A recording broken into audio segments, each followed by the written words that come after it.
توی این جلسه میخوام بهتون آموزش بدم چجوری کل ویدیوهای یوتیوب رو بتونید آنالیز کنید و داده‌هاشو استخراج کنید با استفاده از یک وب اپلیکیشن و در نهایت تحلیلگر هوش مصنوعی جمینای. با ما همراه باشید.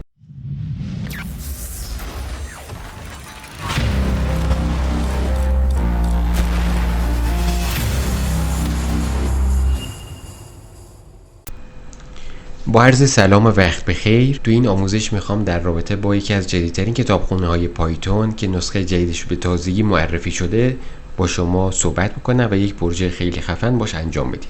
حالا قبل از اینکه توضیح بدم در رابطه با پروژه و اینکه چه مواردی رو داره، ما اول پروژه رو تستش بکنیم. این صفحه پروژه هست و قراره چیکار بکنیم. خب من یوتیوب رو باز میکنم. این یه لینک ویدیوی آموزشی توی یوتیوب، یه چیز فرضی. حالا من سری میبندمش که کپی رایت هم نخورم. خب اینو پیستش بکنم اینجا، بعد گت ترانسکریپت میزنم. کل اطلاعاتش استخراج شد و حتی تایملاین در واقع صحبت کردنش، یعنی اینجا شما میتونید زیرنویسش هم دانلود بکنید. کل دیتاش به این شکل استخراج شده. این هم دیتاش به صورت یک جا و این کل صحبتایی هست که خود طرف توی اون ویدیو آموزشی صحبت کرده و کلماتش و جملاتش اینجا یک جا داریم. بعد من اینجا چیکار کردم؟ یک هوش مصنوعی درست کردم. بذارید تستش کنیم ببینیم اصلا کار میکنه یا نه. من ازش میپرسم موضوعش چیه. حالا ببینیم چه جوابی میده. خب نوشته صحنه مبارزه از ابتدا تا انتها در نرم افزار بلندر است. این شامل مراحل مدل سازی کاراکتر، زره، لباس، زنجیر و الی آخر. پس یه توضیحاتی در رابطه با این قضیه بهم داده. هوش مصنوعی پس متوجه شدیم داره چیکار میکنه. کل این متن رو دادیم هوش مصنوعی. حالا داریم از این متن از هوش مصنوعی سوال میکنیم که راحت‌تر متوجه بشیم. کجا خوبه؟ برای زمانهایی که شما یک آموزش های خیلی خوبی تو یوتیوب در حد چند ساعت هم باشه اوکیه. شما میبینید و میخواید بفهمید در مورد چیه و نمیخواید کل آموزش رو ببینید. بنابراین برای اجرای این پروژه با ما همراه. در ابتدا این پروژه رو بهتون نشون بدم. این کل پروژه هست که میبینید. این خودش یو آی جدایی هم داره. این بخش فرانت هم داره که با HTML نوشته شده. البته که این خط به خطش رو خودم ننوشتم، با کمک هوش مصنوعی بخشش رو پیش بردم. ولی خب ما قرار نیست کلش رو آموزش بدیم. این پروژه رو در اختیارتون قرار میدم توی گیت هاب خودم و توی تلگرام خودم و آدرسش رو بهتون میدم.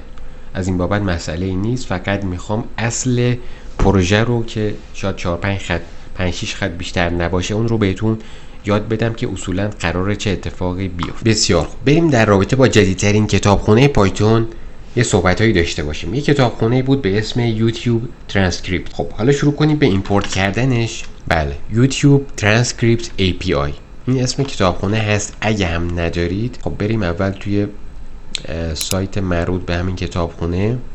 من اسمش رو میام توی این قسمت پیپ اینستال یوتیوب ترانسکریپت API. این رو کپی کنید و بیایید این، چون کتابخونه‌اش رو باید حتما خب داشته باشید. پروژه قبلی هست. من اینو ببندمش، اینو پیستش میکنم و اینتر. این شروع میکنم به دانلود و نصب و این مسائل. حالا توی گام بعدی من برم از این یک آبجکتی درست کنم به اسم مثلا میذارم وایتی مساویس با همون یوتیوب ترانسکریپت API میشه. پرانتز هم داره، بازو بسته. بریم توی خط بعدی. یک IMP باید براش تعریف بکنی به عنوان لینک یوتیوب ورودی. خب یه لینکی باید بهش بدیم اینجا. من یه لینکی کپی میکنم. بله، این لینک رو کپی کردم اینجا. حالا توی قسمت بعد من یه X تعریف میکنم. X مساویس با INP .replace. خب من یه تب میزنم که ولی این قسمتش رو باید پاک کنم. حالا میخوام چیکار بکنم؟ ما برای ورودی به این کتابخونه قرار نیست این لینک رو بهش بدیم. این لینک عموم ویدیو هاست، درسته؟ بعد مسئله که هست تو اینجاش تمام لینک ها مشترک.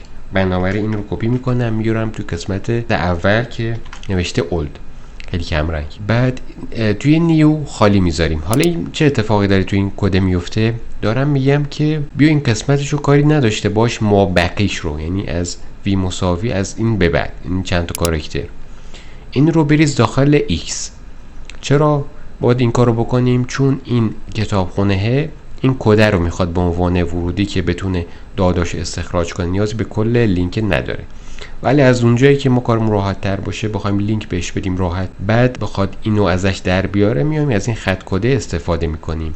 داریم میگیم ریپلیس کن، بیاین قسمت نیوشو که میشه این با این عوض بکن، با کل در واقع IMP عوض کن، بریز داخل x.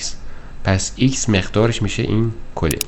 بعد میزنم tr مساوی است با همون yt دات پیج و x رو بهش میدم، x رو به عنوان ورودی بهش میدم. خب یه تکستی براش تعریف میکنم که مقدارش باید خالی باشه، تکست. بعد اینتر، یه حلقه لوپ باید بزنم. خب که چیکار بکنه؟ بره توی داده‌های استخراج شده. چرا؟ چون داده‌هاش به صورت پارامتری، یعنی کاراکتر به کاراکتر داره به هم میده. بنابراین من یک مجموعه از کاراکترها دارم و باید تک تک این کاراکترها رو دریافت کنم. برای دریافتش باید حلقه فور بزنم، این tr دو نقطه و میتونم پرینتش کنم. حالا آی که میشه کاراکترهاش، اما به صورت تکست نیست فرمتش. اینو تکست هم بهش اضافه میکنم، میزنم دات تکست. بعد یه اینتر. نهایتا حالا یه چیزی که هست، این تکست ممکنه با اون اشتباه بشه. تکست میزنم فاینال تکست. بعد میگم فاینال تکست، خودش نوشته دیگه، تبو میزنم که راحت تر باشم. تک تک کاراکتر رو میرزه داخل فاینال تکست. خب اینو تو اینجا داشته باشید. حالا تستش بکنیم، بعد بریم سراغ این که فاینال تکست باید چجوری داداش استفاده بکنیم. من این رو ران میکنم، ببینیم تو خروجی چی داریم. بله میبینید کل دادهاش استخراج شد، همین به همین راحتی. In this videos I'm going to show you how الی آخر. کل متنش رو میبینیم اینجا استخراج کرده. پس اصل کار ما رو داره همین 5-6 خط کد داره انجام میده. اون پروژه 400 خط کدی که بیشترش هم UI HTML. خب یعنی شما با همین چند خط کد این کارتون رو میتونین انجام بدید. حالا توی گام بعدی برای کامل ترش بکنیم، خب این تکست الان به این شکل که به درد من نمیخوره، باید توی فایل txt ترجیحاً ذخیرش بکنم که بتونم ازش استفاده بکنم. with open test.txt. من اینو میزنم تکست فاینال با فرمت txt. این کدینگ هم باید بهش اضافه کنیم. خب حالا پس تو اینجا همه چی مشترکه، اینم که اسم فایلی که میخوایم به این اسم ذخیره بشه. بعد بگیم f.write final.text. خودش نوشت دیگه، تب رو زدم. اوکی. پس بنابراین میاد چیکار میکنه؟ میاد این خروجیه که من اینجا وارد کردم، پارامتر به پارامتر میره داخل این قرار میگیره، در نهایت میاد اینجا رایت میشه توی چه فایلی؟ این فایل رو میسازه و توی این خروجیش رو ذخیره میکنه. حالا من مجدد رانش میکنم. اوکی، هم پرینت کرد، الان ذخیره هم باید کرده باشه. من توی فایل های پروژم final.txt رو تکست رو اینجا خواهم داشت. بله، کل عبارات استخراج شده اینجا ذخیره کرد به همین راحتی. خب دوستان، به انتهای ویدیو رسیدیم. پروژه رو بهتون معرفی کنم که کجا قرار دادم. اول که قسمت رو که بزنید توی تلگرام هم وجود داره، کل پروژه قرارش دادم و توی گیت هاب هم هست که الان بهتون میگم کجاش. وارد گیت هاب بشید و توی قسمت ریپوزیتوریز یه پروژه میبینید به اسم یوتیوب اکسترکتور آندرلاین AI. این رو بازش کنید. توی یوتیوب آندرلاین اپ کل پروژه رو به صورت کامل شده، یعنی این پروژه‌ای که نسخه کاملش هست براتون قرار دادم. این رو میتونید کاملا کپی پیست کنید. فقط تنها تغییری که نیاز داره بدید اینه که این رو باید با API خودتون که از جمینای میگیرید API جمینای باشه حتما اینجا بذارید تا کی بشه و توی app.py هم همون پروژه ساده که کدش رو با هم زدیم قرار دادمش که اینجا قرارش دادیم و پوشه استاتیک هم که فونت فارسی اینجا براتون گذاشتم میتونید استفاده کنید بذارید توی پوشه اصلی پروژهتون و توضیحات تکمیلی هم اینجا بهتون دادم. دستوری هم که نیاز هست بدید برای اجرای پروژه هم اینجا میتونید کپیش کنید. این به اسم یوتیوب اپه که باید اسم پروژهتون باشه قاعدتا. این رو که بزنید توی ترمینال براتون اجرا میشه. نکته دیگه وجود نداره. اگر سوالی پرسش چیزی بود بپرسید، حتما توی کامنت ها بهتون پاسخ خواهم داد. موفق باشید.